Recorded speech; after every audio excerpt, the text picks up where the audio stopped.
always tuned to the Super Dial 98.3, known as Want Your Morning to Be Beautiful, and you can always trust this frequency to make your morning a beautiful one. So you're welcome on board to the Morning Express right here on Mela 98.3 FM. The work and activities, you can always count on us to keep you abreast, to bring you up our papers, our dailies, the major newspapers, the Punch, the Guardian, the Vanguard newspaper. So we'll review and peruse these pages trending and as updates in our newspaper. So you're welcome on Mela 98.3 FM. That's the handle at Mela 98.3 FM. And you can also listen. So location is not a barrier. Wherever you are, you can always join the conversation, right? And of course, when the appropriate time comes, it will also allow you to be part of the conversation, to share your thought, give your perspective as well. We have Side Forward on the other side, ready to analyze these issues. As always, good morning, Side Forward. Yeah, good morning, Lady Mo. How are you doing? I'm doing very well. Good morning. I hope you had a restful night. Yes. It was a good one. I would actually commend you with everyday analysis, and you still keep pushing. You're not tired. You're not frustrated. Thank you for the kind words, but I like on behalf of the lovers of Mela 98.3 on some of these issues, right?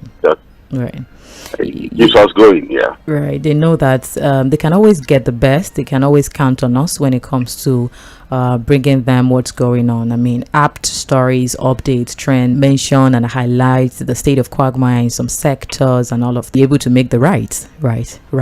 And the aftermath of the Saturday poll, because they had even enhanced the clamor for electoral Act amendment, which is let us have free, fair, credible election. But as that in the Punch newspaper and also some movements, even society from the opposition party, the ADC candidates in the last election, especially the Abuja municipal, had to reject the outcome of the election, alleging widespread irregularities, and also in outcome of the Saturday's AMAC championship, describing the process as a brazen assault on democracy.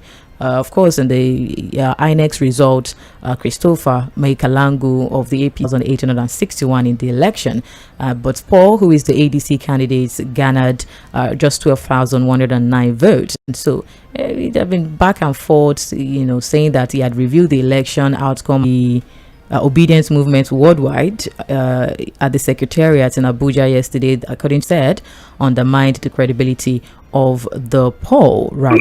These are the actions, especially from the opposition. But people have been saying, well, especially the opposition, right, supposedly supposed to vote for candidates of the opposition was quite low. It and all of that. Side for it. What are your thoughts? All right, thank you, Lady Mo. Well, multiple angles to this issue. Multiple angles have been declared, and winners returned, right? The only way not change anything, cannot change anything. So the only way to remedy anything, if there are valid grounds for them to even want to question the outcome of the election, is to go to court, marked by irregularity. By now, if they are sure that they have a very strong case, they should be talking to their lawyer. There's nothing wrong in issuing statements to say, Lady Mo, sorry. Right. But that's a way of just putting out your idea of what has happened, or displeasure, or resentment.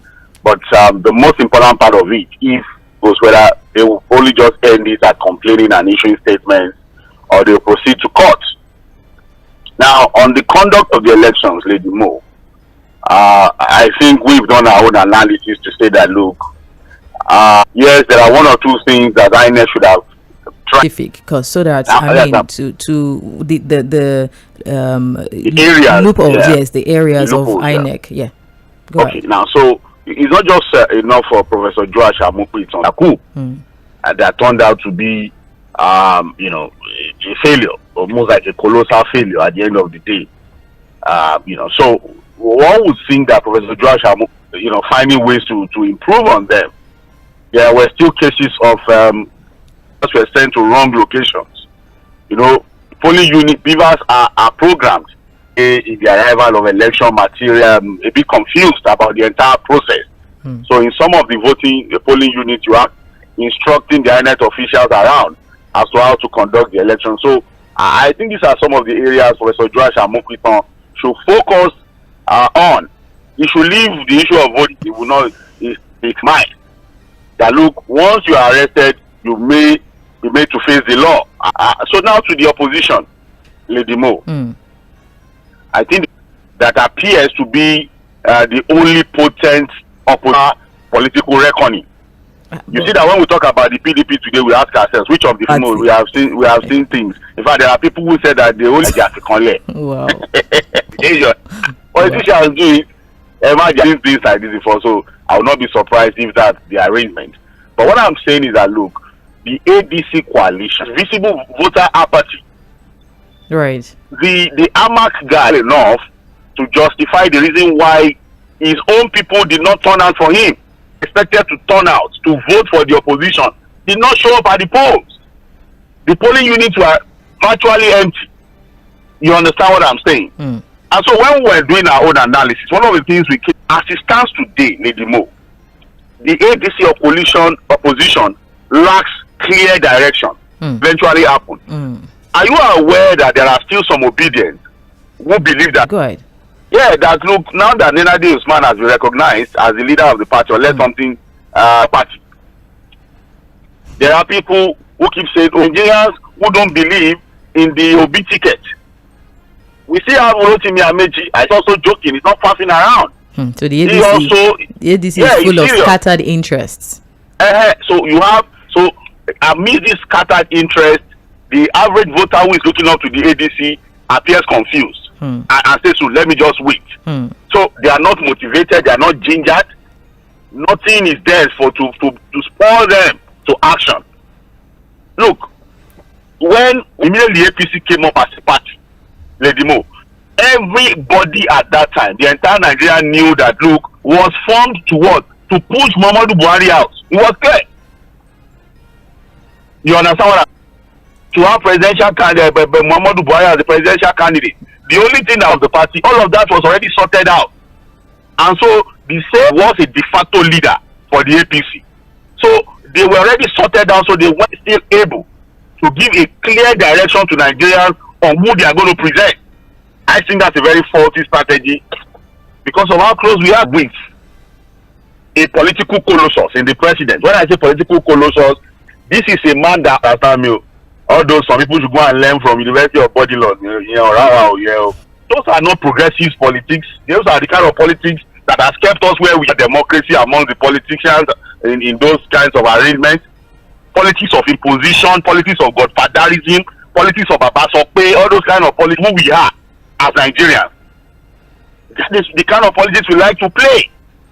And so this is almost 30 to 31 governors are now going to be members. People, no commitment to the values of president himself has not said. What did he say?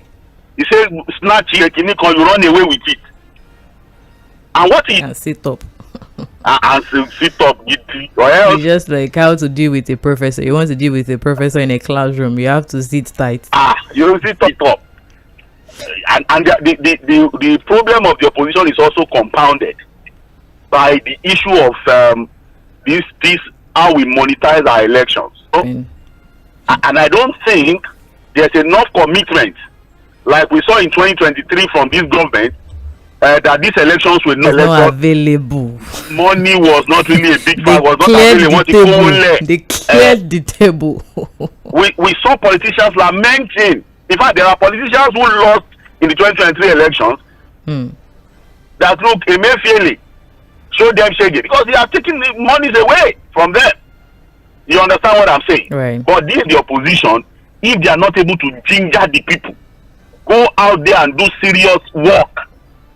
Number one, they cannot outspend the ruling party. Come back there. Always champion, the immediate champion. Right. They have local government chairmen who are getting good money. You oversee almost all the sectors. How well do you want to have money? Then you have the tech to throw around. So I don't know.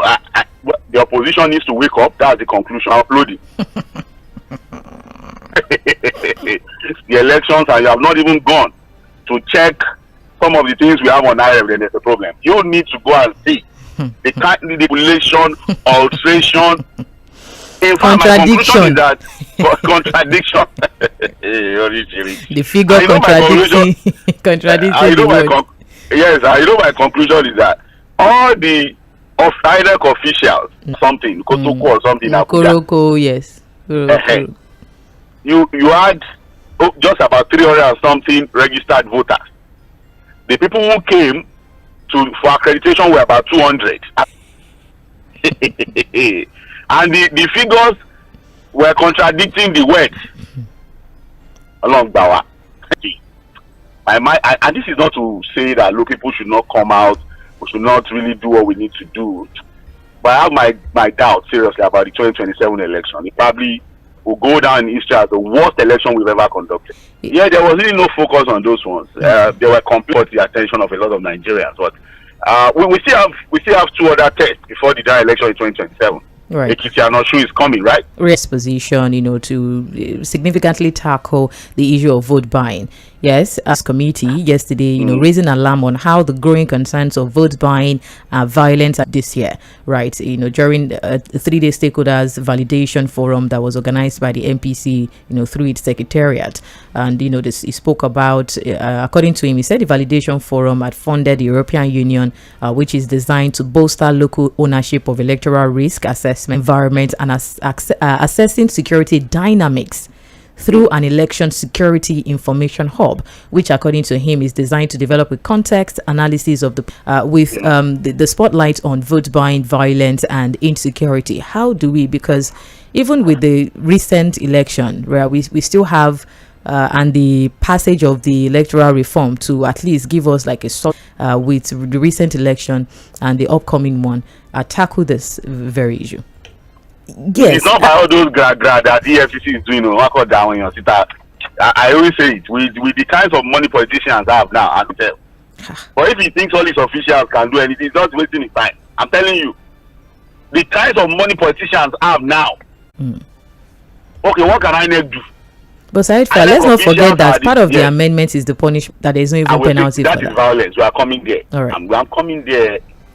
When I see us having a problem, and I see situations like we coming up with stiffer punishment, can prescribing stiffer punishment, Lady Mo, stop a crime? Prevention is always better than all this. Look, enough data, enough research have shown that, look, in fact, the stiffer the punishment, the more you even find people committing that crime. Then it's even worse in situations where they themselves are the partakers of the crime because they also have been compromised. So what am I trying to say? Now, people prosecute them and send them to jail. Then some of our callers who say, or send a message to say, look, I descend into speaking Yoruba and sometimes they are lost. Again, I say it because that's the best.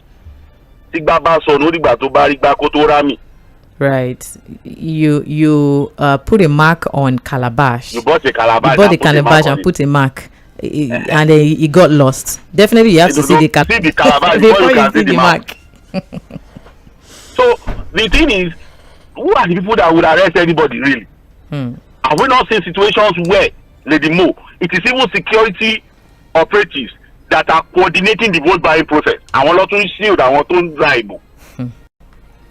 Is it not going to be extreme? It was even security operatives fighting themselves when they wanted to hijack a ballot box, Lady Mo. So, you see, I saw a woman in the Abuja election where the woman brought out her PVC and said that. So that's when it comes to violence, voter suppression, right? Like all these ones that will say you cannot vote. Do you think the thugs, the touts, are they there on their own volition? Don't you know when there are people that look. One thing you will give to President Muhammadu Buhari in 2023 was that, look, to a great extent, he committed to a transparent, free and fair election. We saw the way security. Look, in Lagos here we monitor the elections, and I said it yesterday. In parts of Amuwo, Dofin, Agbo Palace, all those areas, there were boys who were coming in from parts of Oshodi who wanted to infiltrate the area to scatter the enemy. But that has happened because we had an Abuja election where a minister that is supposed to be in his house He's not even a registered voter in Abuja to start with. From one polling unit to one polling unit. Lady Mo, does that not tell you that we are going to waste our time in 2027? A report in the Guardian newspaper is talking about a move by the CBN, right, that with the pre-election activities which are fully activated, rising political induced liquidity may have thrown spanners into effort to sustain the modest price stability recorded since last year and prevent the economy from regress. Meeting Monetary Policy Committee, that's the MPC meeting, that the CBN governor is expected to make a statement on how the monetary authority intends to manage possible excessive market distortion that could result from political spending, which the new electoral guideline has increased. It is immaterial whether the CBN governor dismisses the fact, and the market already has a default expectation that a pre-election year comes with an uptick in the demand for foreign exchange, which often puts pressure on the exchange rate and general elections. And already the Minister of Finance, Wale Ede, had recently expressed dismay that the incremental naira appreciation could be. And I don't think the CBN will be able to do anything about it. Because our politicians are going to mop up what we have. With the way we conduct our primaries, number one, we don't even use naira. The politicians don't use naira. For small political parties, they dollarize it. They spend in dollars. And they spend in dollars. And so by now, look, even apart from primaries, our politicians are also in the habit of, when you visit them and they need to give you good money, they give you dollars to intimidate and harass you. People mop up the dollars. Is it not you and I? Dollar only meaning. When last did I even touch a dollar? It's in the account. No, it might not touch it physically, but maybe it's in the account. The dollar account. Where is the dollar? Even now we are struggling to get. But they have it in abundance. Lady Mo, I told you now that when Emefiele mopped up money, there was no money anywhere. On election day, some politicians were now using dollars, small dollars. Yeah, they had to bring it out. Yeah. But now there's no Emefiele anywhere to mop up anything. So you are going to that effect is going to happen. So naturally we're going to see it. The only problem is that, look, for the ruling party, maybe at the state level, at the state and national assembly primaries, that's if they are primaries. The presidential level, that one is sorted out. Nobody's contesting. It's just a one-way situation. But in other parties, scarcity, and if you aggregate those kinds of factors, we might be running into some problem with stability of the foreign exchange market. Yes, that's what Cardoso is, it's urging spending as such, Is it begging them or urging them? Just urging them. It should beg them. According to the English, so. People who are already positioning themselves. I've seen a few of my friends who are active politicians who are saying, this is the best time for us to. So you will see organizations, you will see interest groups, all manner of groups are going to emerge. So all of them geared towards taking from me that we're still not ready to get things right. Right? With you mentioned about highlighted the statement by Keyamo from his ex handle, that's the Minister of Aviation and Aerospace Development, Festus Keyamo, describing the opposition parties against the APC as a bunch of lazy, according to him, and shameless characters. I have not said the opposition is lazy. What I've just said is that they are disorganized. I don't know where Keyamo has gotten the idea of laziness. I'm sure what he's trying to say is that they are not doing enough. But being crooked, manipulating the process, is not a sign of being hardworking politically. Right, of course. What I'm just saying is that, look, they need to get their acts right. They need to. There are some things I would expect that by now. This is not being lazy now that Keyamo is saying, just go and get more money, bribe people, all those nonsense that we do. That's not what I'm saying. To vote for the opposition, they are expecting them that by now, the more people get this, we knew that it was a Buhari thing. Obedience, who will tell you, maybe Obi is still going to something I'm going to get. So, first of all, Keyamo now is a member of the ruling party. He can be talking about laziness and shame. I don't know where it's even coming from. What is the shame? Very shameless on Saturday, as he said, was now on the other side. And like that was not the first of Keyamo. Some of us grew as young activists to know when we were coming up as student union activists. This was never the first can say, and God bless his soul. We'll be rolling in his grave. Take a mentor, Lily. But you know what? They say when you are chopping, you don't what? And when you talk, you say nonsense. It's before we move away from political issues. Okay. Pardon me. All right. It's just about the case of the APC, right? Hoping not to still hold on to their leadership, the APC leadership. Not say we not the chairman of the party. And Dr. Ajibola Bashir as the national chair is intensifying effort to sustain the continuity within the National Working Committee. That's in the Punch newspaper. But I don't think anything is going to change with the leadership of the APC. They need stability, and I don't think most of these things will happen on consensus of the party. I don't think anything will change. I really don't think. And if anything will change, it will not be anything too major. Right. You know, on the only time he was against consensus was when is the last promise of the presidential promise of the APC, where he said, let's go into the field. But when it came to his own ambition, he said, no, there must not be consensus. Let's all go to the field. So, but, you know, things change when your own interest is involved. Dailies and major newspapers, Punch, Vanguard, and Guardian newspaper to see what's going on there. Quickly, let's talk about the state police. I mean, long talked about, you know, security efforts. The president yesterday had pledged that the establishment of the state police to combat insecurity will not be postponed. And he also declared that Nigeria has emerged from economic uncertainty. He was saying this at an interfaith breaking of fast with governors and senior officials at the presidential banquet hall in Abuja.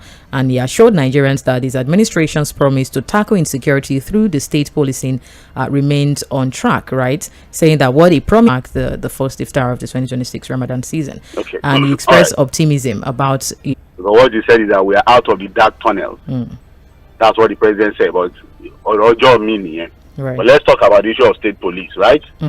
We've had several amendments to our constitution on critical matters of state, right? That we've seen real commitment from the presidency.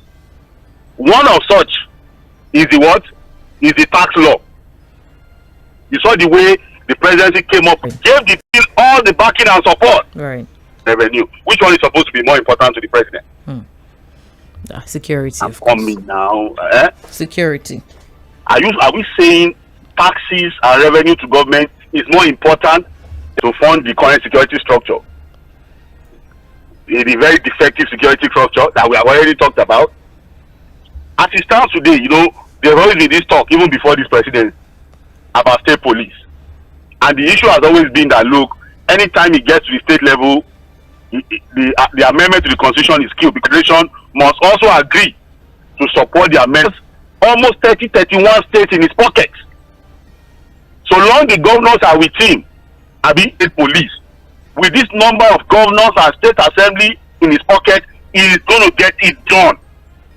He can't get police already. So when he said, "Oh, I'm going to," that's where the second time will come in. Okay, maybe in second. He didn't say anything about second term.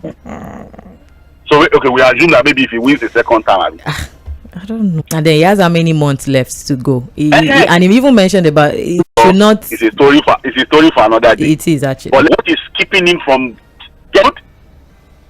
You understand that he himself has said that, look, this is the best way to secure Nigeria. So as we told you, he's got enough politician. Right. Made you read the body language, you read so many expressions to see if even said on Facebook, John Bernard Hurry saying that each newspaper, the U.S. House Committee on Appropriation and according to the report, the Nigerian government to ensure security for ending trips to Nigeria, hearing with experts, witnesses. Actually, the details of the report is in the Christian communities and dismantle jihadist networks, and also with oceans and visa restrictions again. What the U.S. government will do now that Riley Moore and his people have submitted their report to Donald Trump. Right. Let's see whether this will work, you know, to secure Christians that are being persecuted, since the focus appears to be the security of lives and properties of Christians in Nigeria. They are also Nigerians, and they need to be secured. So if the U.S. can come up with an idea that sees to the safety and the security of lives and property of Christians in Nigeria, so be somehow also help to secure other Nigeria. Here you get what I'm saying? Right. So we still have to. President's executive order, which had halted revenue deductions by the NNPC and other agencies, saying that the PIA, that's the Petroleum Industry Act, violates and is not superior to the Nigerian Constitution. Now, 10 seconds, Sally, who have said that, look, the executive order from the president, that an executive, President Muhammadu Buhari, the governors went to court, they tested in the court, and the court ruled that the president cannot use an executive order to overrule dictates of the Constitution. You have to amend it. So this executive order. Right. Look, we have a the executive order option rather than just approaching National Assembly to amend the PIA.